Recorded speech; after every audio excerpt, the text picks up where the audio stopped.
बिस्मिल्लाहिर्रहमानिर्रहीम। अस्सलामुअलैकुम dear students, I am professor Waqar Ali. आज हम lecture number 6 chapter number 5 arrays and strings में से declaration and initialization of two dimensional array को डिस्कस करेंगे। सबसे पहले डिस्कस करते हैं declaration of two dimensional array. अब यहां पे देखें, सबसे पहली लाइन जो डिस्कस की गई है वो क्या कहती है? Specify data type array name with two indices. देखिए, अगर हम थोड़ा सा गौर करें, जब हम वन डायमेंशनल एरे को डिस्कस करके आए थे तो उसमें हमने क्या कहा था? उसमें कहा था कि जी जो आपका डाटा टाइप है उसके बाद फौरन आपके एरे का नेम आता है जो कि आइडेंटिफायर होता है, फिर उसके बाद सिंगल स्क्वायर ब्रैकेट्स के अंदर एक साइज दिया जाता है। यहां पर उसने डिस्कशन क्या की है कि यहां पर आपके टू डिफरेंट इंडाइसेस यूज किए जाते हैं, यानी कि दो वैल्यूज दी जाएंगी और दो आपकी जो सी स्क्वायर ब्रैकेट्स इस्तेमाल की जा रही होंगी। अब उन दो ब्रैकेट्स के अंदर क्या किया जा रहा होगा, जिसमें कहता है कि जी जो फर्स्ट इंडेक्स है वो बेसिकली क्या स्पेसिफाई कर रहा होगा? टोटल नंबर ऑफ रोज। बात क्लियर हो रही है? अब यहां के मतलब यहां पर यह है क्योंकि हम ये पढ़ चुके हैं कि जो आपकी टू डायमेंशनल एरे है ये लॉजिकली आपका किस तरह का होता है? टेबल की फॉर्म में होती है, और टेबल जो आपका होता है वो रोज और कॉलम का इंटरसेक्शन होता है। अब अगर रोज और कॉलम का इंटरसेक्शन टेबल है तो लिहाजा उसमें एक इंडेक्स ऐसा होगा जो कि आपका रोज के तौर पे इस्तेमाल हो रहा होगा और दूसरा इंडेक्स इस चीज को रिप्रेजेंट कर रहा होगा कि इसमें टोटल नंबर ऑफ कॉलम्स कितने हैं। यहां तक बात क्लियर होगी। अब जैसे यहां पे उसने बात की है कि first index specify the total number of rose and second index specify the total number of columns. और याद रखिएगा, अगर हम रोज के नंबर को और कॉलम्स के नंबर को आपस में मल्टीप्लाई कर दे तो हमें पता चल जाएगा कि हमारी टू डायमेंशनल एरे के अंदर टोटल नंबर ऑफ एलिमेंट्स कितने हैं।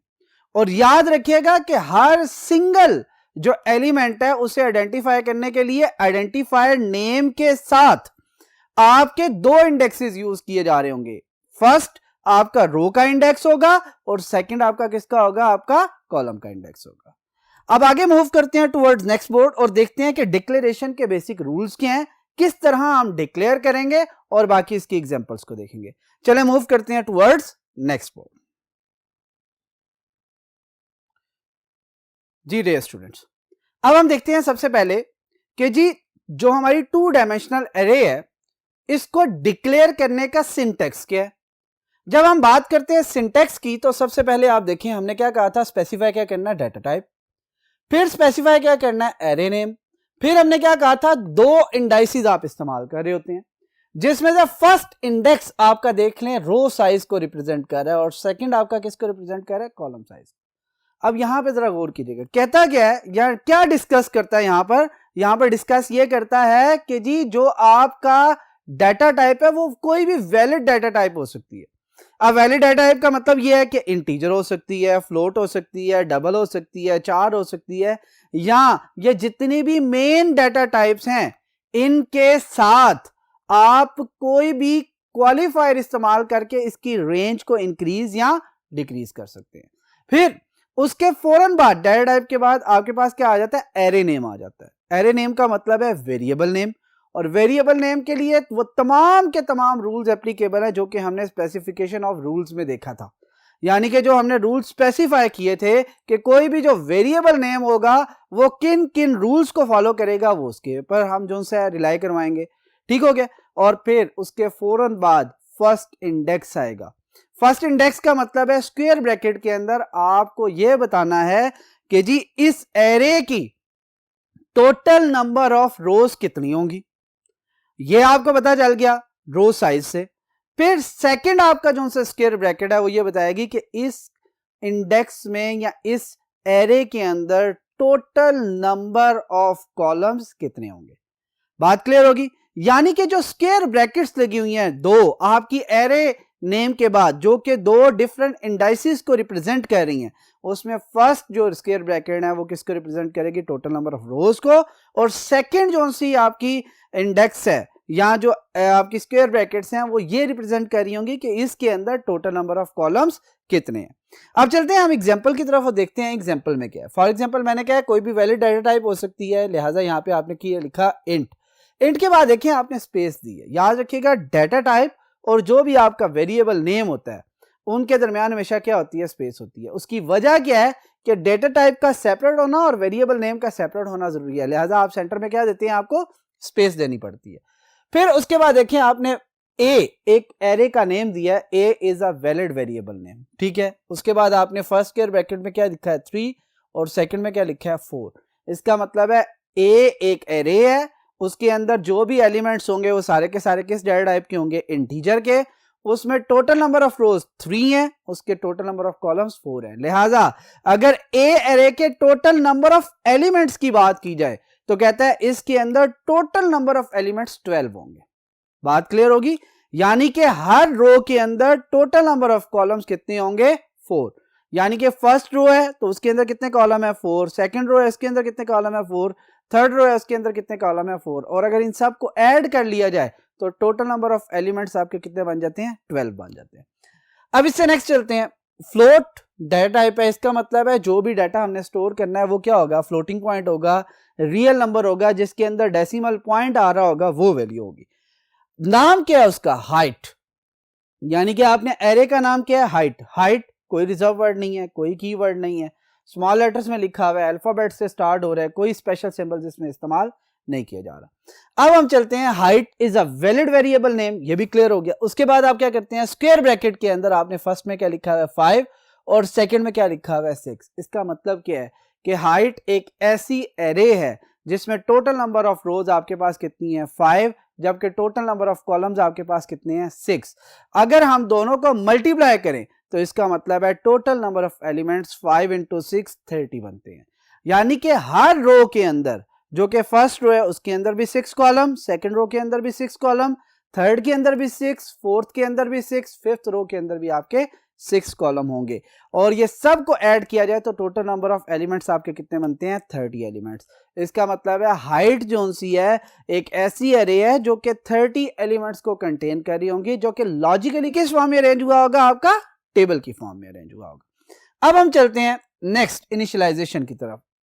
अब यहां तक हमारी डिक्लेरेशन कंप्लीट होगी। और डिक्लेयर करने की बेसिक रीजन क्या थी, हम जब भी प्रोग्राम बनाते हैं ना तो हम डिजाइन करते हैं, उससे पहले पेपर वर्क करते हैं। उसके अंदर हम देखते हैं कि अगर एरे यूज कर रहे हैं या प्रोग्राम जो से हमसे क्या डिमांड कर रहा है। अगर प्रोग्राम एक ही जैसी कलेक्शन ऑफ डाटा को होल्ड करने की सलाहियत रख रहे हैं तो हम क्या करते थे, एरे यूज करते थे। ये एरे का बेनिफिट था। अब 2 डायमेंशनल एरे का मतलब यह है कि आप एक ही जैसा डाटा को एक यूजर के लिए या मल्टीपल यूजर्स के लिए कलेक्ट करना चाह रहे हैं, तो फिर क्या करेंगे, आपकी 2 डायमेंशनल एरे आ जाएगी। लिहाजा आपको क्या करना पड़ेगा, अपने प्रोग्राम के अंदर उसे इस्तेमाल करने से पहले, यूज करने से पहले क्या करना होगा, उसको डिक्लेयर लाजमी करना होगा। क्यों, क्योंकि अगर हम इसे डिक्लेयर नहीं करेंगे तो आप कभी भी उस एरे को विद इन अ प्रोग्राम कहीं पर इस्तेमाल नहीं कर सकते। यानी कि जब तक एक एरे मेमोरी के अंदर अपनी स्पेस को ऑक्यूपाई नहीं करेगी, स्पेस को रिजर्व नहीं करेगी, हम कोई भी वैल्यू को उसके अंदर स्टोर नहीं कर सकते। किसके अंदर, रैम के अंदर स्टोर नहीं कर सकते। और अगर रैम के अंदर स्टोर नहीं हो रही तो याद रखिएगा हम कहीं पर उसे इस्तेमाल भी नहीं कर सकते। ठीक हो गया यहां तक डिक्लेरेशन की। अब बात करते हैं इनिशियलाइजेशन की। इनिशियलाइजेशन का वर्ड इनिशियल से निकला है। इसका मतलब है कोई इनिशियल वैल्यूज असाइन कर देना। किस चीज को, क्योंकि हम पढ़ रहे हैं 2 डायमेंशनल एरे की डिक्लेरेशन। फिर हमने अभी डिस्कशन किसी करनी है, इनिशियलाइजेशन ऑफ 2 डायमेंशनल एरे। इसका मतलब है हम क्या करेंगे, अगर डिक्लेयर कर रहे हैं 2 डायमेंशनल एरे और उसी टाइम पर अगर हम वैल्यूज असाइन कर दें उस पूरी की पूरी एरे को, तो क्या होगा, ये इनिशियलाइजेशन कहलाएगी। इनिशियलाइजेशन का पर्पस भी हमें बड़ी अच्छी तरीके से क्लियर है, हमें बड़ी अच्छी तरह से मालूम है कि उसका पर्पस ये था कि किसी भी गार्बेज वैल्यू को होल्ड ना करे। लिहाजा हम क्या करते हैं, इनिशियलाइज कर देते हैं ताकि यूजर की जो भी वैल्यू है वो पहले से मेमोरी में जाके रिजाइड हो जाए और वो किसी ऐसी वैल्यू को होल्ड ना कर रहा हो जो कि कहीं पर स्पेसिफाई ना की गई हो। याद रखिएगा कि आपको 2 डायमेंशनल अरे को इनिशियलाइज करते हुए मल्टीपल वेज है। वो कौन कौन से हैं, वन बाय वन डिस्कस करते हैं। सबसे पहली जो सी डिस्कशन है वो क्या है, many ways that are following. First one is using matrix form.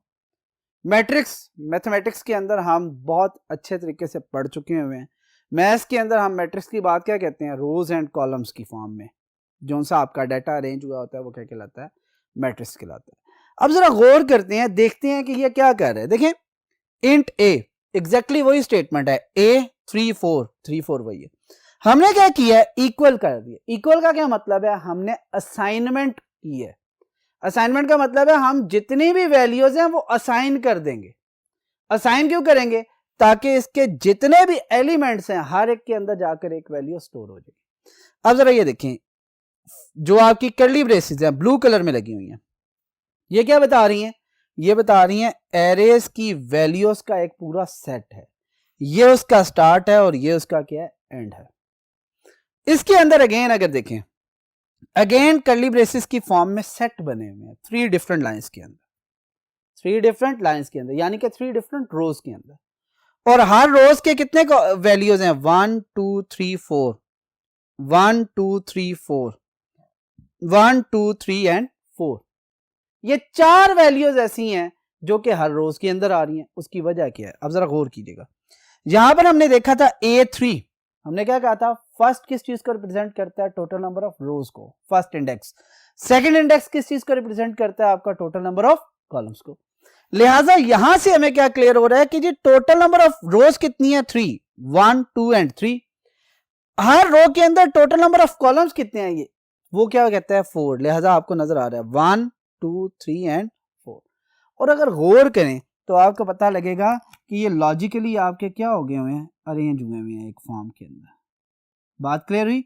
ये पहली लाइन का पहले कॉलम्स हैं, ये तमाम लाइन के, ये दूसरे कॉलम्स हैं, ये तीसरे कॉलम है, और ये क्या है आपके चौथा कॉलम है।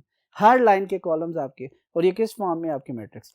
अब जरा गौर कीजिएगा, ये जो पहली लाइन है जो कॉमा तक आई है यहां तक, ये किसको रिप्रेजेंट कर रही है, रो 0। आपको ये पहले डिस्कस कर चुके हुए हैं, हम पहले ये डिस्कस कर चुके हुए हैं कि जी जो रो 0 का मतलब ये है, क्योंकि एरे के अंदर आपका फर्स्ट इंडेक्स हमेशा क्या होता है, 0 होता है। लिहाजा रो अगर है तो उसका इंडेक्स पहली वाली का क्या होगा, 0, और लास्ट वाली का क्या होगा, 1 less than the total, 1 less than the total. यानी कि अगर रो टोटल 3 है तो इसका मतलब है 0 1 2 होगी, अगर कॉलम 4 है तो इसका मतलब है 0 1 2 3 होंगे। ये इंशाल्लाह आगे हम देखेंगे जब इसकी लॉजिकल रिप्रेजेंटेशन करेंगे, इन्हीं वैल्यूज की तो ज्यादा बेहतर तरीके से क्लियर हो। ये वैल्यूज किसकी हैं, रो 0 की। दूसरी वाली किसकी है, रो 1 की। तीसरी वाली किसकी है, रो 2 की। ये जो सेट बना दिया है एक पूरा का पूरा सेट, हम मैथ्स के अंदर सेट हमेशा किसके अंदर बनाते हैं, कर्ली ब्रेसेस के अंदर। और कर्ली ब्रेसेस बेसिकली क्या रिप्रेजेंट करती हैं, ये एक रो की वैल्यूज हैं। एक रो के अंदर अगर 4 कॉलम है तो इसका मतलब है चारों की चारों वैल्यूज को हमने किससे सेपरेट किया हुआ है, कॉमा के साथ। यहां पे देख लें, ये कॉमा, ये कॉमा, ये कॉमा, ये कॉमा, वैल्यूज कितनी है, 1 2 3 एंड 4। और इसी तरह आपकी जो सेकंड और थर्ड रो है, यानी कि रो 1 और रो 2 जो सी है, उसके अंदर क्या हो रही है, हर एक के अंदर वैल्यूज कितनी आ रही हैं, 4 आ रही हैं।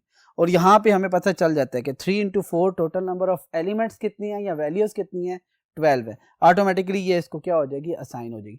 अब ये मेमोरी में जाके किस तरह रिप्रेजेंट की जाएंगी या किस तरह स्टोर होंगी, ये इंशाल्लाह आगे हम मूव करते हैं। बाकी जो वेज हैं, जो डिफरेंट हमने कहा है कि जी मैनी वेज हैं जो कि इनिशियलाइज करने के, उनको पूरा पहले स्टडी कर लेते हैं, फिर देखते हैं कि ये वैल्यूज किस तरह जो उनसे जाके मेमोरी के अंदर स्टोर होती हैं। चले मूव करते हैं टुवर्ड्स नेक्स्ट बोर्ड और देखते हैं कि ये किस तरह काम करती हैं, दूसरे डिफरेंट वेज क्या क्या जी।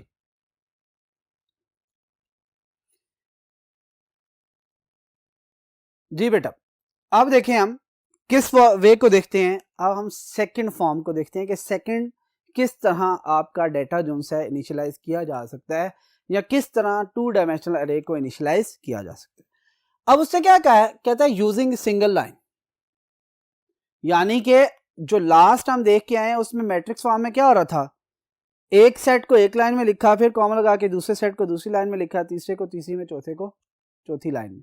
वैसे तो 3 सेट ही थे, लिहाजा तीसरे को तीसरी लाइन तक करके एंड कर दी। यहां पर देखें सेम वही चीज है, वैल्यूज वही है, सेट वही है, एरे का नेम तक वही है, टोटल नंबर ऑफ रोज और कॉलम्स वही है। लिहाजा अब हम देखते हैं कि किस तरह इन सबको वो इनिशियलाइज करवाता है। देखिए इंटीजर टाइप एरे है, ए ऑफ 3 4, यानी कि टोटल नंबर ऑफ रोज कितनी है 3 4। वही आउटर ब्रैकेट्स आपकी ब्लू में लगी हुई हैं, इसका मतलब है इसके अंदर आपने क्या करना है, उन एलिमेंट्स को लिखना है जो कि आपके इस प्रोग्राम के अंदर इनिशियलाइज कर रहे होती हैं 2 डायमेंशनल अरे को। अब यहां पे देखें पहला सेट लिखा है वो एग्जैक्टली वैल्यू है 50 56 34 एंड 30। मैंने पहला सेट लिखने के बाद कॉमा रेड से लगाया है, इसका मतलब क्या है समझिएगा, जरा गौर कीजिएगा। हम जब रियल लाइफ में भी लिख रहे होते हैं ना किसी पेज के ऊपर, तो हम क्या करते हैं, जब फर्स्ट लाइन शुरू करते हैं तो उसके पूरे के पूरे जो कॉलम्स हैं फिल करते हैं और फिर कहाँ मूव करते हैं, नेक्स्ट लाइन पे। फिर उस नेक्स्ट लाइन को पूरा करने के बाद कहाँ मूव करते हैं, नेक्स्ट लाइन पे। यानी कि एक तरतीब चल रही होती है जो कि रियल लाइफ में भी है, लिहाजा वही तरतीब यहां पर अप्लाई हो रही है। क्या, अब देखिए यहीं से सेट को पहले देखते हैं कितने नंबर ऑफ वैल्यूज है, 1 2 3 4। अगर गौर करें इन दोनों में से 4 कौन सा है, कॉलम्स। इसका मतलब है कि एक रो के 4 कॉलम सारे के सारे क्या कर दिए, एक सेट बना दिए। यानी कि यहां पर ये जो पहला सेट है ये किसको रिप्रेजेंट करेगा, रो 0 को। दूसरा सेट किसको रिप्रेजेंट करेगा, रो 1 को। और तीसरा सेट किसको रिप्रेजेंट करेगा, रो 2 को। और हर रो के अंदर नंबर ऑफ एलिमेंट्स क्या है, सेम, क्योंकि पहले से हमने बता दिया कि जी जो आपकी रो है वो क्या है, टोटल 4 कॉलम्स के ऊपर बेस कर रही है, लिहाजा वो 4 की 4 वैल्यूज बिल्कुल इकट्ठी लिखी गई। यहां तक बात क्लियर होगी। एक बड़ी अरे थी, उसके अंदर कितने नंबर ऑफ सेट थे, 1 2 3। बात क्लियर हुई। और ये खुद मिलाकर एक बड़ा सेट बन रही थी। अब वो क्या कहते हैं, यूजिंग सिंगल सेट, एक ही सेट के तौर पे हमने इस्तेमाल करना है। जब हम बात करें एक ही सेट के तौर पे ऊपर हम इस्तेमाल करें तो फिर किस तरह होगी, याद रखिए सेंटर में जितने भी सेट बने हुए थे उन्हें हम अब खत्म कर दें। अब यहां पर जो प्रॉब्लम आती है ना यूजर को या प्रोग्रामर को, वो कैसे डिसाइड करे कि कौन कौन सी वैल्यूज किस लोकेशन पे आएंगी, ये डिसाइड करना बहुत ज्यादा मुश्किल काम है। इसके लिए आपको 2 डायमेंशनल अरे का कंप्लीट नॉलेज होना जरूरी है, लिहाजा वही हम डिस्कस कर रहे हैं। यहां पर जरा गौर कीजिएगा, A34 एग्जैक्टली वही है, फर्स्ट इनिशियल ब्रैकेट और लास्ट इनिशियल ब्रैकेट लगी हुई है, सेंटर में कहीं पर भी आपकी सेट ब्रैकेट्स या कर्ली ब्रेसेस इस्तेमाल नहीं की गई। अब यहां पे देखें वैल्यूज वही है 50 56 34 30 45 40 76 76 58 60 87 56 75 62। सबके दरमियान में मोस्टली आपके ब्लैक कॉमास इस्तेमाल किए गए हैं, लेकिन 2 जगह पर मैंने क्या किया, रेड कॉमास लगाए। इसका मतलब क्या है, जरा इस चीज को समझिएगा। अगर इस चीज को भूल जाएं हम तो हमें तो ये पता ही नहीं चलेगा कि टोटल नंबर ऑफ रोज और कॉलम्स कितने हैं। लिहाजा हमें क्या है, इस चीज को लेके चलना है। क्या कहता है, टोटल नंबर ऑफ रोज ये किसको रिप्रेजेंट कर रही है, रोज को। ये किसको रिप्रेजेंट कर रही है, कॉलम्स को। कहता है टोटल नंबर ऑफ रोज क्या है 3, और हर रो के अंदर कॉलम कितने हैं, 4। बात क्लियर हुई। हर रो के अंदर नंबर ऑफ कॉलम्स कितने हैं, 4 या 4। अब यहां पे गौर करते हैं, कहते हैं टोटल एलिमेंट्स तो 12 ही हैं, अब डिवीजन किस तरह होगी। डिवीजन बड़ी इंपॉर्टेंट है, 3 के बाद कॉमा लगेगा या 4th एलिमेंट के बाद कॉमा लगेगा। तो बहुत आसान सा सोल्यूशन है, फर्स्ट चीज को नहीं देखना क्योंकि वो तो रो को रिप्रेजेंट कर रही है, लिहाजा आपने किसको देखना है, कॉलम्स को। यहां पे कॉलम्स को देखा तो यहां पर ये देखें, ये वाली आपकी क्या बन जाएगी, रो 0। ये क्या बन जाएगी आपकी, रो 1। और ये क्या बन जाएगी आपकी, रो 2। यहां तक बात क्लियर। अगर आगे चलते हैं, नीचे देखें एक लॉजिकल मॉडल बनाया हुआ है, बड़ा इंपॉर्टेंट है। कितनी नंबर ऑफ रोज हैं, 1 2 3, यानी कि फर्स्ट इंडेक्स 0 1 एंड 2। कॉलम्स कितने हैं, 1 2 3 एंड 4, लेकिन इनिशियल इंडेक्स क्या है, 0 1 2 3। 4 - 1 3, 3 - 1 2। बात क्लियर। अब चलते हैं आगे। हमने क्या कहा था, ये रो 0 की वैल्यू है, लिहाजा यहां पर पहले 50 आ गया, 56 आ गया, 34 आ गया, 30 आ गया। दूसरी रो पे आए, कॉमा के बाद देखिए फर्स्ट वैल्यू क्या है 45, 76, 58, 60। बात क्लियर हो रही है ना कि हमने कॉमा को प्लेस ही इसलिए करवाया ताकि हमें पता चल सके कि रो कहां पर एंड होने के बाद जो नई रो स्टार्ट हो रही है वो क्या कर रही है। यानी कि रेड जो आपका कॉमा है वो ये इंडिकेट कर रहा है कि प्रीवियस रो यहां से खत्म हो गई है और इससे आगे आने वाली वैल्यू किस लाइन की है या किस रो की है, नेक्स्ट रो की है। यहां पर देख लें आप 45, 76, 58, 60 यहां पे कॉमा स्टार्ट हो। अब यहां पे 60 पे कॉमा क्या हो गया, अगेन प्लेस हुआ रेड कलर में, यानी कि रो क्या हो चुकी है, कंप्लीट। इसके बाद में आने वाला एलिमेंट क्या होगा, नेक्स्ट रो में जाएगा। अब जरा गौर कीजिएगा 87, 56, 75, 62, 87, 56, 75, 62। अब यहां पर एक चीज बड़ी इंपॉर्टेंट है, कहते हैं कि जी अगर फॉर एग्जांपल मैं किसी एलिमेंट के इंडेक्स को फाइंड करना चाह रहा हूं तो कैसे होगा। याद रखिएगा हमने क्या कहा था, रो के इंडेक्स और कॉलम के इंडेक्स मिलकर क्या करते हैं, आपके कंप्लीट जो आपका एड्रेस है किसी भी एलिमेंट का वो बनाते हैं। जैसे कि इस एड्रेस को देखते हैं, कहते हैं हमेशा पहले कौन सा नंबर आएगा, रो का, और बाद में क्या आएगा, कॉलम का। सॉरी, ये 0 रो नंबर है, लिहाजा यहां पे 0 का आपका इंडेक्स आ गया और साथ में क्या आ गया, ये 1। यहां पर क्या आया, ये भी 0 आ गया और ये क्या हुआ आपका 2। इसका इंडेक्स क्या बना, 0, 3। इसी तरह आप यहां पे भी कर लें, 1, 0, 1, 1। ये देख लें, रो का 1, कॉलम का 1, रो का 1, कॉलम 2। यहां पे भी क्या आया, रो 1, कॉलम 3। यहां पे क्या हो जाएगा, जरा देखें, रो की वैल्यू क्या है 2, कॉलम की वैल्यू 0। यहां पे क्या है, रो 2, कॉलम 1, रो 2, कॉलम 2, रो 2, कॉलम। यहां तक बात क्लियर होगी। अब जरा गौर करें, अब हमारे पास हर एलिमेंट का इंडेक्स मौजूद है और इस पूरी एरे का नाम क्या था, ए। क्यों, ये हमने ऊपर डिफाइन किया हुआ है। ए एक ऐसी एरे है जिसके अंदर टोटल नंबर ऑफ रोज कितनी है, 3, टोटल नंबर ऑफ कॉलम्स कितने हैं, 4, और उसकी ये वैल्यू हमने साथ मेंशन कर दी थी। यहां तक बात क्लियर होगी। अब वो कहता है what will be the position of 45 in 2 dimensional array, what will be the location of 45 in 2 dimensional array. या ये पूछा जा सकता है कि जी आप इंडेक्सेस बताएं या इंडाइसिस बताएं जहां पर 45 वैल्यू पड़ी हुई है। तो क्या होगा, आप अगर गौर करें तो ये कौन सी वैल्यू है आपकी 45, और 45 के अगेंस्ट आपको कौन से इंडेक्स मिल रहे हैं, 1, 0, और एरे का नाम क्या है, ए। यानी कि ए ऑफ 1, 0 को अगर मैं सी आउट करता हूं यहां पर तो ये मुझे वैल्यू क्या देगी, 45। बात क्लियर होगी। सेम इसी तरह 58 के बारे में पूछे तो 1, 2, 75 के बारे में पूछे तो 2, 2, 56 के बारे में पूछे तो 2, 1, 56 के बारे में तो 0, 1।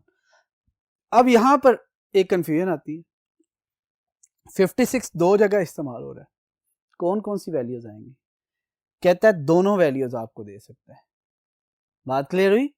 वो आपको इंडेक्स 0, 1 भी देगा और 2, 1 भी, लेकिन जो पहला इंडेक्स है वो क्या होगा आपका 0, 1, दूसरा इंडेक्स क्या होगा 2, 1।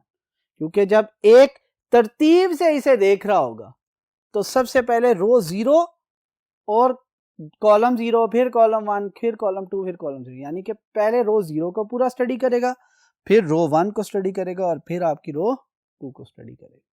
बात क्लियर हुई। जब हम 56 की बात करेंगे तो हमें दो डिफरेंट इंडाइसिस आपको दे रहा होगा, एक आपका इंडेक्स क्या होगा 0, 1 और दूसरा क्या होगा 2, 1। यहां तक बात क्लियर होगी। उम्मीद है कि आज का लेक्चर आपको बेटा समझ आया होगा। इंशाल्लाह नेक्स्ट लेक्चर में आपसे फिर मुलाकात होगी। थैंक यू, अल्लाह हाफ़िज़।